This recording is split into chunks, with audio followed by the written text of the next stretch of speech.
Nah nih Frat, lagi libur ya? Iya, lagi libur kesini, lagi sedang cuti. Lagi cuti nih? Iya, Jadi kalau Frater tuh bisa cuti juga ya? bisa dong. Ngajuin cuti ya harus ke HRD juga nggak nih Frat? Enggak lah, Enggak ya?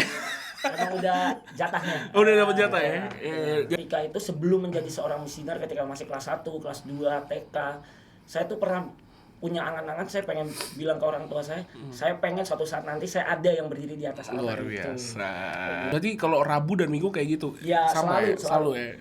Tapi harus balik lagi jam 5 atau jam 6? Ya, jam 5, pokoknya paling lama tuh jam 5 lah. Bebas mau kemana aja? Main PS gitu misalnya boleh? Kayaknya enggak deh. Main warnet gitu boleh ya? Enggak deh kayaknya. Oh tetap nggak boleh? Enggak deh.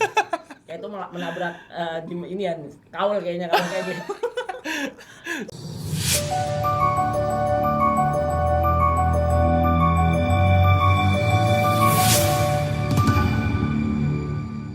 Halo warga Cilandak, selamat datang di podcast terbaru kami. Wah, ini podcast yang udah lama dinanti-nanti nih katanya ya. Bersama saya, Lintang, dan rekan saya Kan di podcast sepulang gereja. Ken. Hari ini kita udah kedatangan orang yang sangat spesial banget nih Ken. Betul. Nih orang ini udah berlalang buana di gereja ya kan. Udah berlalang buana dari bertahun-tahun, dari dulu. Namanya udah terkenal di kalangan anak muda. Langsung aja kita panggil ya. Mas, masuk Mas. Enggak deh, orangnya udah ada di sini kan. Udah ada di sini. Langsung aja dikenalin kan. Ya, kali ini kita kedatangan tamu spesial yaitu Frater Benny SCY. Wes. Halo, Frater Benny. Halo. Halo Bandung. Benny. Canda ya. Gimana nih Frat? Lagi libur ya? Iya, lagi libur kesini, lagi sedang cuti. Lagi cuti nih? Iya, Jadi kalau Frater tuh bisa cuti juga ya? bisa dong. Ngajuin cuti ya harus ke HRD juga nggak nih? Frat? Enggak lah, Enggak ya? emang udah jatahnya. Oh, udah dapat jatah ya? Jatah liburan ya berarti Ya, ya? benar. Kemarin ngisi misa, bantuin misa di sini juga Ya, ya? betul banget. Ya, tapi sekarang lagi di mana sih Frat? Sekarang itu lagi sedang studi di Yogyakarta. Tempat tinggalnya itu di Skolastika SCY Yogyakarta, Jalan Kaliurang, KM 7,5. Oh, Kaliurang ya? Persisnya tuh depan Gereja Banteng kalau tahu. Banteng? Ya, keluarga Kudus Banteng. maksudnya. Oh, bukan yang... Bukan Banteng itu. Oh, sorry. Oh, berarti udah berapa lama di sana? Sekarang masuk tahun ketiga. Tahun ketiga? Ya. Wih, luar biasa. Tapi selama di sana ada nggak teman-teman yang udah kenal dari sebelumnya, apa emang berbaur lagi dari awal? Kalau udah kenal sih, udah kenal sebelumnya. Karena kalau belumnya itu malah justru ketika di Lampung. Karena kan postulan novisiatnya itu ada di Lampung. Oh, awalnya di Lampung? Ya, baru ke Yogyakarta itu kuliahnya di sana. Oh gitu. Jadi S1 dari awal masuk ke sini tuh awalnya dari Lampung dulu. Iya, awalnya di Lampung. Gitu. Gimana nih? Gimana nih Ken? jujur ya Frat ya. Di umur-umur kita yang sekarang kan kita lebih sibuk mikirin mungkin masalah percintaan, masalah kerja dan lain-lain. Nah, kita nih agak kepo gitu ya. Kalau menjadi seorang frater itu apa sih sebenarnya yang dipikirin? Mungkin kita tarik dulu kali ya ke belakang sebelum dipanggil atau mendalami panggilan sebagai frater. Frater nih mulai dari mana sih di kehidupan gereja ini? Oke, pertama awal mulanya itu adalah yang pasti untuk menanamkan panggilan dan iman itu yang kuat itu adalah di Misdinar. Saya dulu aktif banget dari kelas 4 SD. Ketika selesai komuni pertama sampai terakhir tahun 2022. Kelas 4 SD lupa tahun berapa tapi ya.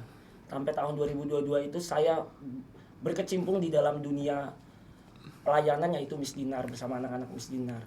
Dari anggota habis itu menjadi seorang pendamping gitu. Tapi kenapa Misdinar, Frat? Karena kan ada banyak anak muda ya, biasanya kan kayak mikirnya dulu apalah rekat atau apa, mungkin kayak OMK langsung masuk habis gitu. Cuma ini dari awal nih udah Misdinar tuh kayak kenapa gitu loh? Ya karena pertama-tama sebenarnya sederhana banget dulu. Kenapa? Karena mungkin karena masih kelas 4. Melihat kakak-kakakku dulu. Karena Misdinar itu kan dekat dengan Romo, ya kan? Dan ketika itu sebelum menjadi seorang Misdinar, ketika masih kelas 1, kelas 2, TK, saya tuh pernah punya angan-angan, saya pengen bilang ke orang tua saya pengen suatu saat nanti saya ada yang berdiri di atas Luar altar itu. biasa. Begitu. Sampai sekarang berarti ya Ya, tertanamkan benar. itu ya. Berarti ini semua munculnya dari keluarga lah ya. Iya betul, semua pertama-tama karena keluarga sih. Nggak ada unsur paksaan atau apa berarti ya? Nggak ada sama sekali. Pure panggilan berarti. Betul.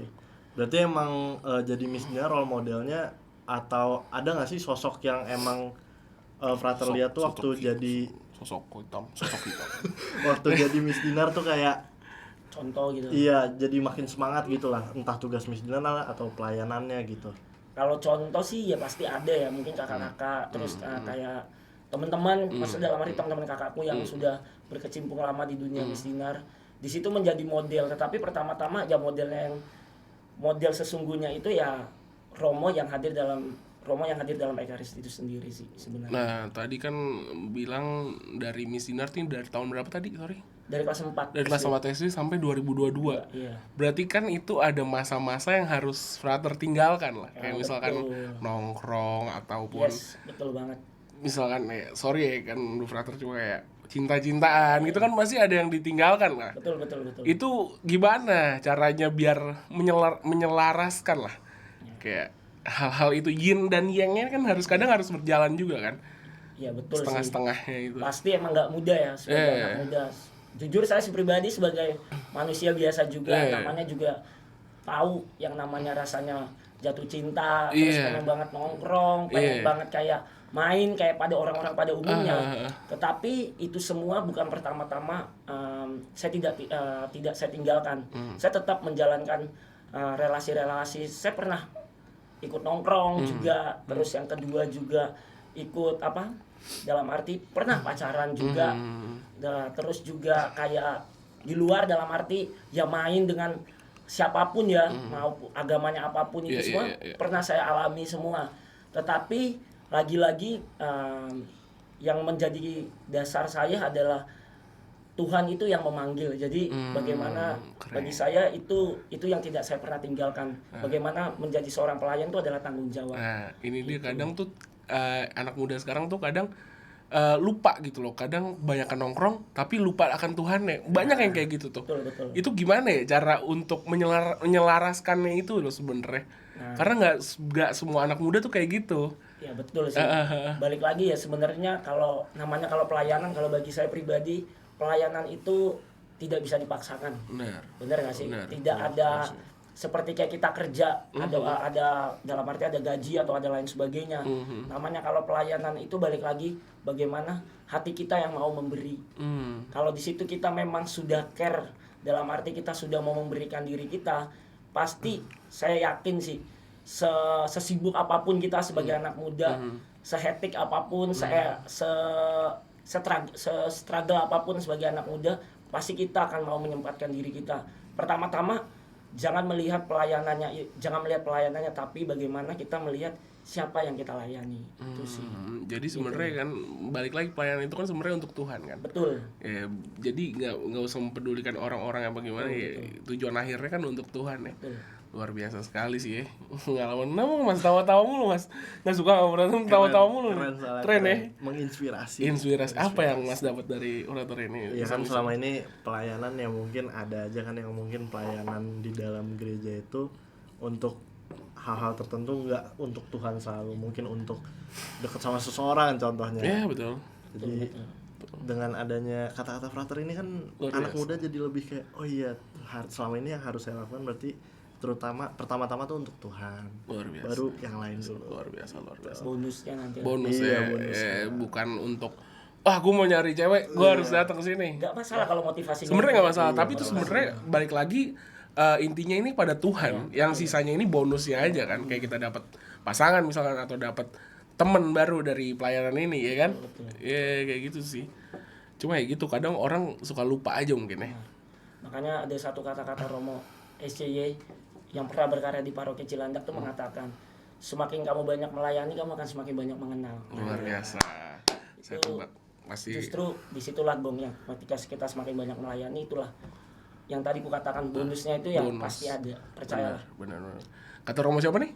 Joko Lilo. Wes, Romanilo. Di Argentina dia sekarang ya? Kolombia ya? Kolombia. Betul sekali. ¿Cómo está? Wah, aku berkelana. ¿Cómo está? Gimana mau? Sorry bang. Gimana kan? Oke, Fred. Pertanyaan. Sebelumnya nih, sekarang kan berarti waktu itu sempat di Lampung dulu ya. Betul. Pasti ada dong beberapa kebiasaan lah yang berubah. Nah sebenarnya ada nggak sih waktu pertama-tama datang tuh ngerasa wah ini tuh nggak pernah saya lakuin waktu di Jakarta dulu, sekarang kayak gini. Pernah ngerasa kayak awalnya susah lah atau apa, pernah ngerasa kayak gitu kok waktu menjalani pertama-tama mau jadi frater gitu? Ya betul banget. Kalau ditanya susah pasti. Pertama-tama datang itu saya jujur sebagai seorang frater yang datang ke Lampung pada waktu itu, saya tuh zero dalam arti saya kosong, saya nggak mau bawa apa-apa, saya nggak bisa nyanyi, saya nggak bisa dirigen, saya nggak bisa alat musik, pokoknya saya nggak bisa apa-apa pokoknya pada waktu itu. Tapi saya percaya penyelenggaraan Tuhan, pasti Tuhan tuh memampukan saya. Memang dalam perjalanannya ketika pertama-tama saya mengalami yang seminggu pertama tuh saya nangis. Saya nangis, saya mau minta pulang sebenarnya. Karena dulu ketika sebelum masuk saya tuh melihat masuk biara itu adalah sesuatu yang kudus, dalam arti ini tempat bukan main-main, bukan tempat yang kayak nongkrong, kayak tempat pada umumnya, gereja pada umumnya, tapi ini dalam biara yang dalam arti semuanya itu dari awal bangun sampai tidur lagi itu ada waktunya. Dan itu nggak mudah buat saya. Ketika saya sebelum masuk kan saya terserah mau tidur kapan aja, mau bangun kapan aja. Semuanya itu saya lakukan sendiri, tapi ketika masuk biara semua ada aturannya, ada aturan mainnya. Itu yang membuat saya sedikit struggle dan saya mengalami yang namanya tuh pengen pulang, hopeless. Saya bilang kok begini masuk biara, Homesick lah ya. ya benar pada waktu itu. Tetapi ya tadi ketika lama-lama saya semakin diteguhkan lewat bimbingan rohani, pertama-tama lewat misa, terus juga lewat perjumpaan bersama teman-teman baru saya ya, yang mereka sudah mengalami 4 tahun di seminari menengah di Palembang pada waktu itu. Jadi lama-lama perjalanan waktu saya akhirnya bisa menerima keadaan dan menerima kenyataan bahwa ya inilah panggilan dan pilihan saya gitu. Luar biasa. Nah sebentar, terus di pas 1 minggu pertama kan tadi frater bilang nangis mulu, itu Injak kakinya nangis. Apa? kayak istilahnya gimana ya? Kayak orang tua atau temen-temen sekitar frater ngedukung gitu nggak sih supaya frater tetap kayak wah gue harus menjalani? Nah ya kalau dukung pasti banget, saya percaya ketika saya belum berangkat pasti mendukung saya. Tetapi yang membuat saya, menurut saya pribadi, kok begini gitu loh, saya tuh merasa kok gini banget ya masuk biara, ternyata nggak sesuai ekspektasi saya pada waktu itu pada masuk, ketika masuk ya. Karena yang saya pikir tuh ya happy pokoknya, karena ketika di aspiran, jadi sebelum untuk masuk postulat dan novisiat itu ada yang namanya aspiran. Nah ketika di aspiran tuh ya happy aja, maksudnya nggak yang saya pikirkan pada waktu itu, karena mungkin saya juga jatuhnya tuh bukan dari seminari pada waktu itu. Saya berdua pada waktu satu, ada teman saya di luar dari seminari. Jadi kami berdua mengalami yang namanya kayak kebingungan, kok begini banget dalam biara, begitu loh. Kalau didukung sangat didukung pada waktu itu. Berarti apa yang membantu frater untuk ada di masa-masa sulit itulah ya? Itu ya dukungan dari keluarga gitu ya. Betul banget. Disitulah saya ketika mengalami pergulatan seperti itu, saya langsung membayangkan teman-teman saya yang di Jakarta yang mendukung orang tua saya. Terus para romo yang ada di Cilandak pada waktu itu. Jadi yang buat saya ya gak mungkin saya balik badan atau benar. Menengok lagi ke belakang.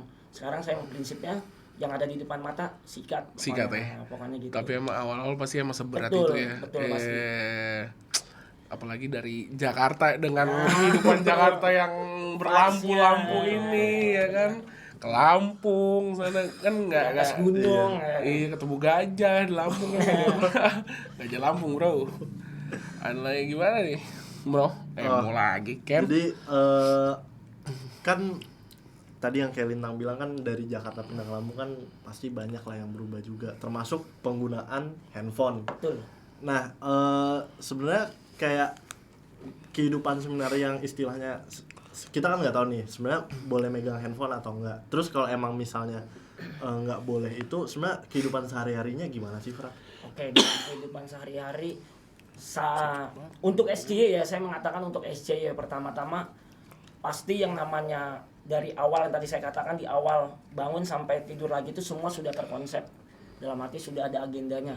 Untuk penggunaan handphone dan lain sebagainya, untuk ini sejauh ini saya sebagai seorang frater skolastik itu menggunakannya itu, kebetulan saya punya angkatan itu sekarang sisa 10 ya, dari 11 yang berangkat ke Jogja itu sisa 10, keluar 1.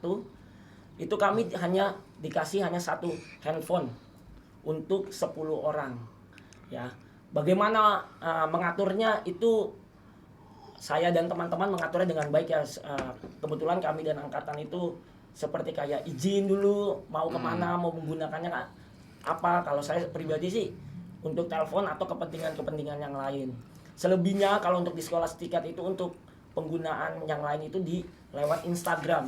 Kami tuh punya grupnya para frater sendiri. Jadi untuk handphone sejauh ini tuh masih belum diizinkan untuk memiliki satu persatu seorang frater. Ini kan jatuhnya handphone kan duniawi juga kan. Betul. Itu gimana kan dari kayak sebelum masuk ke situ kan, ya handphone kan sekarang jadi kebutuhan primer lah bagi manusia. Itu gimana rasanya lepas dari itu? Apakah ada kayak gitu kayak jadi nggak bisa main kayak dulu lagi nih, gimana? Betul pasti ya, itu benar tadi ya, tantangan salah satu tantangannya itu ya kayak memutuskan pertama-tama melepaskan hal-hal duniawi ya, kelekatan kalau dalam bahasa ininya atau kelekatan duniawi.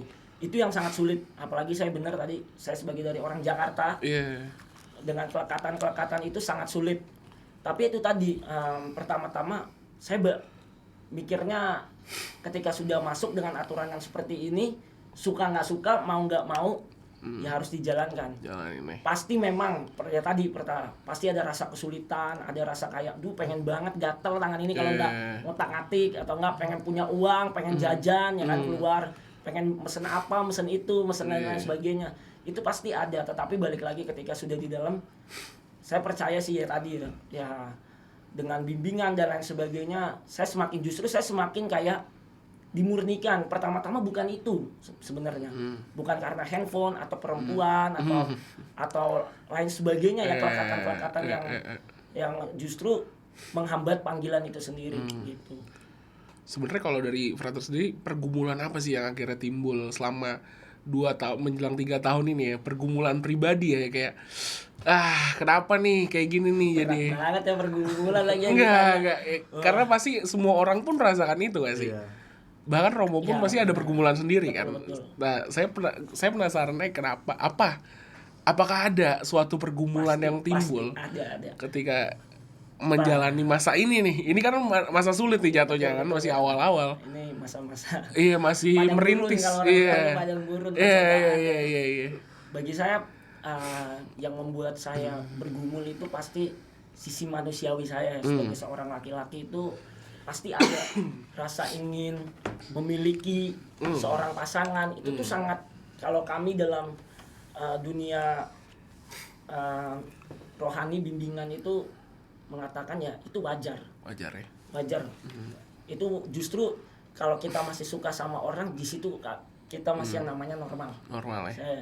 Saya mau mengatakan gitu. Jadi jangan mengatakan kayak bilang berarti kan nggak nikah Romo ya. Iya memang nggak nikah, tapi untuk suka boleh kok. Tapi pertama-tama ketika suka, tanamkan dalam diri kalau kita, yaitu bagaimana ketika kita suka sama lawan jenis, ingat akan pilihan dan panggilan kita. Kalau saya gitu prinsipnya.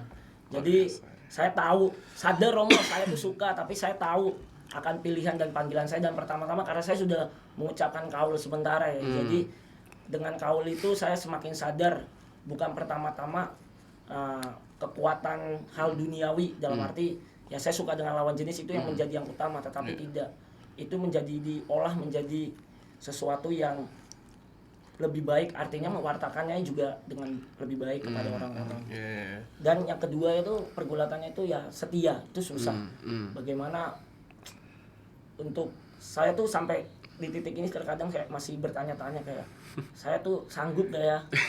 Saya tuh bertanya-tanya seperti itu. Karena memang kalau melihat teman-teman yang kakak kelas kami itu ketika sudah kekal atau apapun itu, mereka mudah sekali mundur gitu kan. Atau nggak yang sudah saya anggap wah kayak kelihatannya figur banget contoh, tetapi akhirnya mundur juga dalam panggilan. Saya pun bertanya-tanya apakah saya bisa gitu. Bisa dalam arti bukan bisa keluar ya, tapi dalam arti Bisa terus. bisa terus untuk sejauh yang ingin saya capai itu seorang imam begitu sih. Berarti ya itulah ya, karena banyak juga frater yang ujung-ujungnya ya pergumulannya sama kayak gini kan. Pada akhirnya ada juga yang mundur karena ingin menikah apa segala macam. Ini emang terberat ya sebenarnya pergumulan terberat ya. Sangat-sangat berat memutuskan, apalagi kita dengan tantangan dunia zaman sekarang ya. Apalagi itu nggak mudah untuk memutuskan, berani memilih untuk meninggalkan atau ya melanjutkan kehidupan kita seperti biasa, itu nggak mudah gitu sih. Ini kan jatuhnya menikah dengan Tuhan lah ini, apa ya, Betul. mengikatkan diri dengan Tuhan lah ya kalau ini. Gimana kan? Nah, tadi Frater sempat bilang kalau kadang suka kepikiran nih di jalan hidup panggilannya Frater. Nah, gimana sih cara Frater nguatin hati Frater lagi jadi kayak wah tetaplah bertahan di jalan panggilan ini. Nah, untuk kuatnya itu adalah triknya. Kalau kami dalam formasi OSC itu yang pertama-tama adalah hidup doa. Kalau spiritual kita lemah, percayalah itu pasti akan roboh dalam waktu sekejap. Makanya kami di sana itu doa itu adalah hal yang utama. Dalam arti kami doa bersama, tidak hanya doa bersama ya. Romo-romo kami juga di sana di Skolastika itu menekankan ya bagaimana doa-doa pribadi, devosi dan lain sebagainya itu ditingkatkan sebagai seorang frater. Jadi tidak harus bersama. Makanya spiritual itu adalah hal yang utama gitu. Luar biasa. Gak berat, emang kayak gitu. Kalau Luar sekali biasa. sangat beda ya sama Iya. kita yang tidak terlatih kayak gitu ya. Menabrak dunianya kayak gitu. Iya. Oh ya, Frat, ini berarti udah mau tahun ketiga kan? Berarti total dari yang di Lampung itu ada 2 berapa tahun? tahun. Lampung 2 tahun, sekarang tingkat 1, tingkat 2 nih 4. 4. Nah, ada nggak sih perkiraan mungkin berapa lama lagi lah? Kalau Aduh. emang diizinkan oleh Tuhan ya. Nggak tahu ya berapa lama. Tapi ini rata-rata aja. Kalau Biasanya rata-rata ya, kalau dari saya ya yang dulu masuk postulat yang nggak dari seminari menengah ya, beda kalau dari seminari menengah. Kalau dari postulat sampai nanti imamat itu bisa 10-11 lah. 10-11 10 atau 11. sampai akhirnya ditabiskan. Iya. Lama juga ya. udah hampir setengah jalan ya, Frat. Ya, betul. Ini udah mau setengah jalan. Ini berarti udah tahun keempat berarti, bukan ketiga?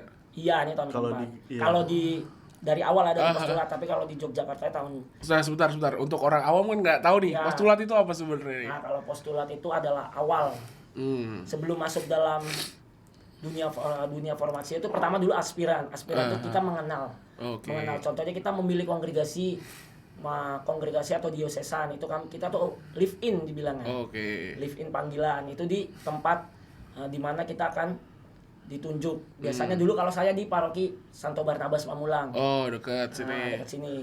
Jadi setelah dari sana baru masuk ke dalam biara yang namanya postulat.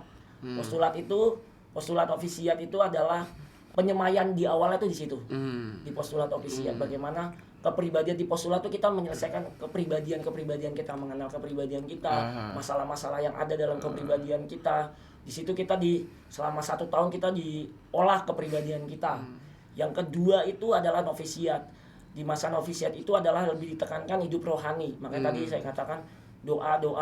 Nah, itu lebih banyak doanya di sana. Nah, di situ memasuki masa novisiat itu ditandai dengan penerimaan jubah. Nah, Nih. ya jubah putih. Oh, putih.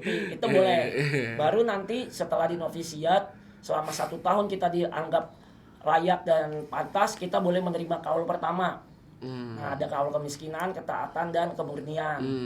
Nah, setelah menerima kaul baru berangkat ke Yogyakarta. Itu belajar. Belajar studi kuliah filsafat dan teologi di Kentungan. Begitu. Nah, untuk tingkatan sendiri ya baru di Yogyakarta sebenarnya, kayak tingkat 1 kayak sekarang saya tingkat 2. Nah, tingkat-tingkat itu baru dihitungnya di Yogyakarta. Oh, alah. Nah, kalau sekarang saya masuknya kan tingkat kedua. Oh, ini berarti udah tingkat kedua lah. Ya, Udah tingkat lumayan kedua. lah, udah nggak tingkat pertama lagi Ya, nih. udah nggak tingkat pertama gitu. Berarti dari novisiat, postulat, Novisiat, skolastik. Ya. Berarti yang di Barnabas itu masih awal-awal kan apa? Ya, benar aspiran. tadi. Aspiran. Terus postulatnya tadi Lampung, novisiat di Lampung. novisiat Lampung, dan sekarang Skolastika. Skolastika. Ya. Citra Skolastika. Artis. Mana? Artis dong.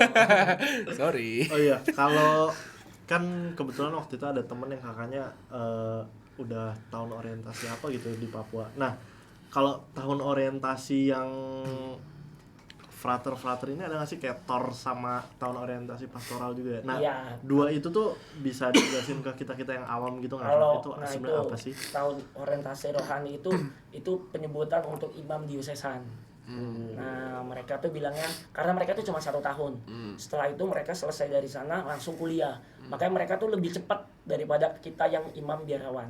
Calon imam biarawan. Kalau imam biarawan masih ada postulat dulu, masih ada novisiat dulu, baru belajar kuliah filsafat, teologi. Kalau mereka hanya tahun orientasi rohani, TOR itu 1 tahun, baru langsung S1. Mereka gitu. Mereka nggak ada postulat lah kalau bedanya gitu aja. Mereka langsung kayak novisiat hidup rohani aja. TOR tahun orientasi rohani, doa mereka. TOR tahun ofisial orientasi rohani. Nah, TOR. Gar bukan nih. Palu dong. Kalau yang tahun orientasi pastoral itu apakah Top itu bilangnya top. Top. Ya top. Magang kalau orang tuh bilangnya Oh, bahasanya. gitu. Ada tor, ada top. Nah, itu. tos? Nggak ada tos gitu. Nah, Nah, ngomongin kehidupan seminari ya. Ini lagi kehidupan seminari tuh kata orang nih, wah, kehidupan seminari nanti gue disuruh doa terus nih 24 jam. Apakah akan berdoa terus apa gimana sih sebenarnya ini kehidupan dalam seminari ini? enggak selalu serta merta selalu berdoa tuh enggak. Mungkin kalau ketika dulu di novisiat ya mungkin ya lebih banyak hidup karena penekanannya hidup rohani ya. Tapi kalau sekarang di Skolastika karena tekanannya kita perutusannya studi. Kita sebagai seorang frater skolastik diutusnya untuk studi, jadi kuliah yang diutamakan. Bukan berarti hidup rohani enggak. Pertama-tama. Jadi kalau di sana kami itu bangun 5:30 itu udah mulai ibadat. Setelah ibadat langsung dilanjutkan ekaristi. Nah, setelah itu kami kuliah. Biasanya mulai kuliah itu 7:30 sampai jam 12. Di sana tuh nggak ada kantin kalau di kampus 4. Di Kentungan tuh nggak ada kantin. Jadi langsung setelah itu selesai pulang langsung naik sepeda pulang ke biara masing-masing 12:30 makan biasanya gitu. Makan bareng-bareng gitu. Makan bareng-bareng jam 1 itu dari jam 1 sampai nanti jam 3 bangun untuk kerja. Nah, dari siang itu sampai mau makan siang atau setelah makan siang itu diatur untuk doa siang masing-masing. Kalau di Skolastika TC ya, itu diatur doa siang. Kalian mau yang namanya visitasi, ibadat siang dan lain sebagainya. Kalau kami di angkatan itu setiap hari Rabu ada doa angkatan. Nah, disitulah kami bersama dengan teman-teman satu angkatan tuh doa dan ada kapelnya sendiri-sendiri per angkatan. Sebentar. Gitu. Kerja nih maksudnya apa ini kerja? Nah, kerjanya itu ya sama kayak pada umumnya orang-orang kayak ya ada yang sapu, ada yang ngepel, ada yang bersih kamar mandi, ada kerja yang bakti lah ya. Kerja bakti kayak gitu. Siapin kamar itu masing-masing berkebun. Ada yang olahraga juga dibagi. Berarti berkebun nih buat pasokan makanan juga Ya, nantinya. bisa kami di sana ada ya sayuran, buah-buahan kami juga tanam gitu. Seru juga ya. Berarti kehidupan di Nggak sana serta-merta tuh doa-doa, iya nggak cuma yang bener-bener cuma doa. Emang ada kegiatan sehari-harinya tuh juga ada ya. Iya betul. Tapi kalau lagi free time kayak Sabtu atau Minggu Nah, itu gimana? kami kalau di hari Rabu itu namanya ambulasi. Itu kami boleh setelah makan siang boleh keluar. Nah, boleh keluar kemana terserah. Kita mau keluar, mau main. Yang penting prinsipnya tetap naik sepeda ya. Asal Boleh jalan. ya, boleh sih kalau mau naik yang lain gitu. Kalau punya saudara atau kenalan tuh boleh dijemput dan sebagainya. Dan sama hari Minggu. Hari Minggu tuh kita boleh, kecuali minggu pertama. Minggu pertama itu kita rekoleksi. Jadi nanti setelah makan siang baru boleh keluar sampai sore. Oh, Jam gitu. jam 5:30 harus udah pulang karena jam 6 udah doa bersama lagi. Berarti kalau Rabu dan Minggu kayak gitu. Ya, sama selalu. ya. Tapi harus balik lagi jam 5 atau jam 6. Ya, jam 5. Pokoknya paling lama tuh jam 5 lah. Bebas mau kemana aja. Main PS gitu misalnya boleh. Kayaknya enggak deh. Main warnet gitu boleh ya. enggak deh kayaknya. Oh, itu nggak boleh. Kayak itu menabrak ini ya, kaul kayaknya kalau kayak gitu. Saya kira kalau main PS masih boleh main PS enggak ya. Biasa kemana kalau lagi nyantai-nyantai gitu? Sepedaan aja Ya, jalan-jalan. kadang kita olahraga gitu kan. Kemana kayak ada Tabak Boyo kalau di belakang sana, dekat sana tuh ada yang kayak danau gitulah, kita lari. Terus juga ada yang ya macam-macam sih, kayak ada yang mau main ke biarannya siapa, suster atau apa, kenalan ke rumah saudara juga boleh. Maksudnya kenalan suster gitu. Oh. Kenal suster diajak Iya, main iya, lo, iya. dolan di sini. Gitu. Dolan. Seru juga ya ternyata ya. Iya. Ada kegiatannya lah. Jadi kita tahu gitu loh kehidupan di Nggak- dalam skolastika tuh gimana sih. Iya, nggak kayak orang-orang ngomong kayak doa gitu, enggak lah ya. Ya ada kegiatan lah di sana. Seru juga ya. Gimana? Tertarik, Mas? Hah? Nggak tahu maksudnya. Nggak tahu ya. Tapi masih ada. Jangan dipaksa. Iya. Yes. Tapi kalau tertarik gak apa-apa juga. Frater pernah bilang hidup panggilan manusia tuh nggak cuman menjadi seperti itu. Kan hidup berkeluarga juga merupakan hidup panggilan. Bener. Keluarga Kudus. Iya. Setuju. Setuju. Setuju. Tapi jauh kalau di Kudus, kita di Jakarta. Iya. Waduh. Ya. Santai aja. Terakhir nih, Fred, ada nggak pesan buat anak-anak muda yang masih bergumul dalam hidupnya? Apakah dia masih menanti panggilan atau apa? Gimana nih caranya untuk apa ya? Settle lah ke panggilan tersebut, kayak nih gue masih setengah-setengah nih hati gue. Ada nggak, Fred, saran-saran untuk anak muda? Ada. Silakan ke kamera ya langsung. Buat anak muda pertama-tama yang sekarang sedang bergulat ya, lagi menentukan pilihannya mau masuk atau hidup berkeluarga ya kan, mau masuk biara atau hidup berkeluarga. Percayalah kalau saya mengatakan jangan takut pertama-tama. Tentukan pilihanmu. Kalau kalian sudah takut melangkah atau menentukan pilihan, disitulah keraguan-keraguan akan muncul. Tapi kalau kalian berani memutuskan, saya percaya kuasa Tuhan itu pasti tidak akan pernah meninggalkan dirimu. Dan pertama-tama juga adalah hidup doa. Doa itu adalah hal yang utama. Ketika doamu baik, hatimu juga tulus, percayalah, pasti Tuhan akan mengarahkan pilihanmu yang terbaik. Makanya buat orang-orang muda di luar sana, jangan takut, tentukanlah pilihanmu dari sekarang. Karena panggilan itu tidak ditentukan oleh umur kok. Saya pun juga dari luar seminari, saya sudah bekerja. Pertama-tama ketika usia 26 saya berani memutuskan pilihan saya untuk menjadi seorang imam biarawan. Itu saja pesan-pesan buat orang muda. Terbang. Sedih gua. Makasih banyak, Fred, hari ini atas waktunya. Siap. Terima kasih udah mau mampir ke studio kita yang baru ini. Yes. Yang masih kosong ini, gak ada apa-apa ya. Upgrade nanti upgrade. Upgrade, sorry banget nih, Fred, gak ada air apa. Ada lah air nih. Ada. Ada nih air tuh. Terima kasih banyak ya, Fred. Oke. Semoga studinya lancar terus. Semoga Amin. lancar terus sampai akhirnya nanti ditahbiskan. Siap. Amin ya. Mampir lagi lah ke sini ya. Pasti itu. Putra daerah, Bro. Putra daerah Cilandak ya kan? Betul. Tenang aja, nanti pasti bakal mampir lagi. Ujung-ujung kan masih kesini lagi gak sih? Betul. Boleh, gak boleh? Gak boleh. Perkawinan lu kan? Lu dong. Lu kan lu ntar yang ngawinin gua. Oke, warga Cilandak, demikian podcast kami hari ini di podcast Sepulang Gereja. Saya Lintang. Saya kan. Sampai ketemu di episode berikutnya. Dadah. Jangan lupa like, share, subscribe.